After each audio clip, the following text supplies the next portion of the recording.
So చెప్పండి, ఎటువంటి న్యాయం కావాలో బాలికకని మీరు నిరసన తెలుపుతున్నారు? ఈ రోజు ప్రభుత్వం ఏదైతే చెప్తుందో కిందనో వాళ్ళు కౌంటర్ చేశారు. ఇటువైపు ఆమె బాలిక 17 సంవత్సరాలు ఆ అమ్మాయి పైన చేశాడని, ఎన్నో ప్రదేశాల్లో తిప్పాడని, తనను అరెస్ట్ చేశాడని, తను మోసం చేశాడని ఆమె కేసు పెట్టింది. అయితే ఇట్లా జరిగినప్పుడు ప్రభుత్వాలు దాన్ని ఎట్లా తీసుకోవాలంటే ఒక సరైన పద్ధతిలో విచారణ జరిపించి నిష్పక్షపాతంగా జరగాలి విచారణ. ఆయన మినిస్టర్ కొడుకు అని పక్కన పెట్టి తప్పించడానికి ప్రయత్నాలు చేయడం అనేది సరైనది కాదు. నిష్పక్షపాతంగా ఎవరిది తప్పు ఉంది, నిజంగా ఎవరు దోషులైన వారిని కఠినంగా శిక్షించారు. ఆయన పైన ఆల్రెడీ వాళ్ళు చట్టం కింద కేసు నమోదు చేసినారు.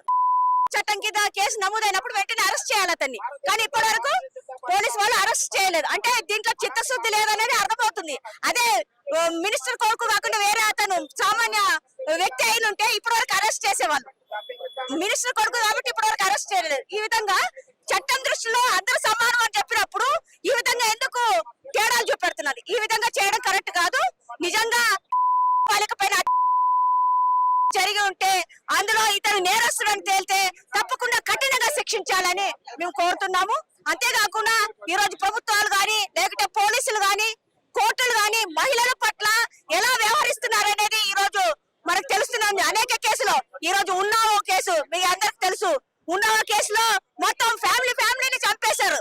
అతను ఎవరైతే సేగల్ అని అతను ఉన్నాడు, మొత్తం ఆమె ఫ్యామిలీని చంపేశాడు. ఆమెను కనీసం జీవించడానికి లేని పరిస్థితిగా తయారు చేశాడు.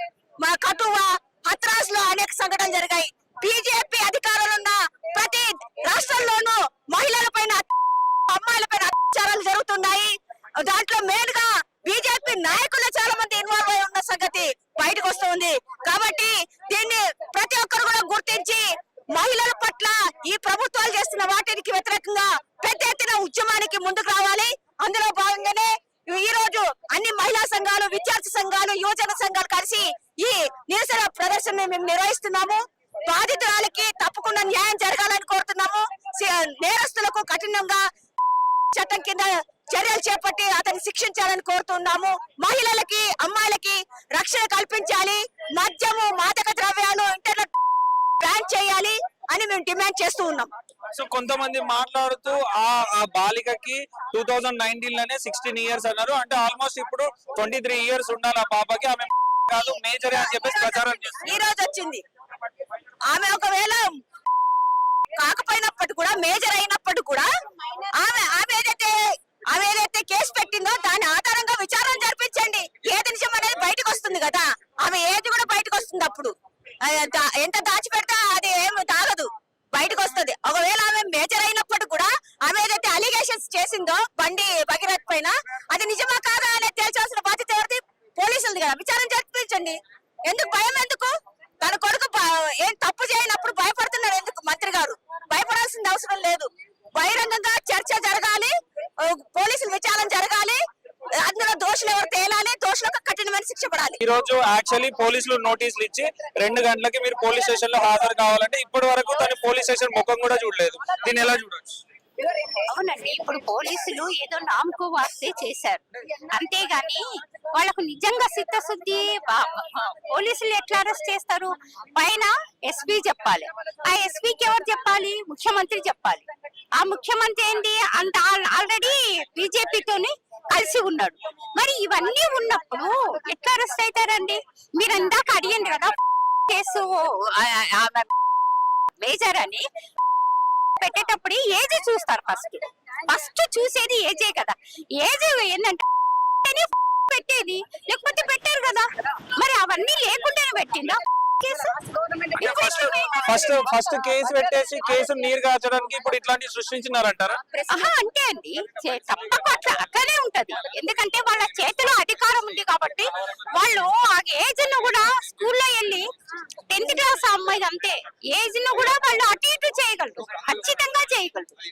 అందుకని ఇప్పుడున్న పరిస్థితిలో ఆయన అరెస్ట్ ఎందుకు చేయాలంటే కేసు రిజిస్టర్ అయింది కాబట్టి. ఒక్కసారి కేసు రిజిస్టర్ అయితే ఎంఏ అయినా ఎమ్మెల్యే అయినా ఎంపీ అయినా ముఖ్యమంత్రి అయినా ఎవరు తప్పించుకోలేరు. అది వాళ్ళకి తెలుసు కదా. అటప్పుడు ఎందుకు అరెస్ట్ చేస్తే ఏం పోతుంది వాళ్ళది? డిగ్నిఫైడ్ ఉంటారు కదా వాళ్ళే. అందుకని ఇవన్నీ లేకపోవడం ఏంటంటే ఈ బీజేపీ చరిత్ర అనేది తెలుస్తుంది.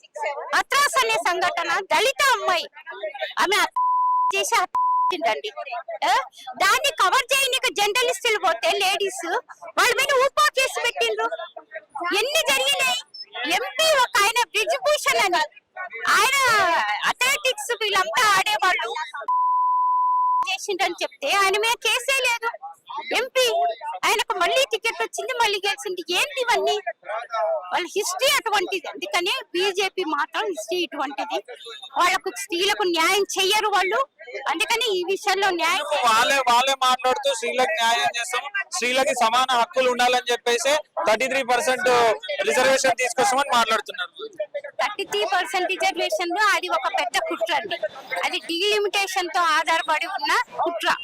అది చేయాలనుకుంటే వాళ్ళు 2010లోనే చేయొచ్చు. ఆల్రెడీ అప్పుడు లోక్సభ ఆమోదం పొందింది, రాజ్యసభ ఆమోదం పొందింది. అప్పుడు ఎందుకు చేయలేదు?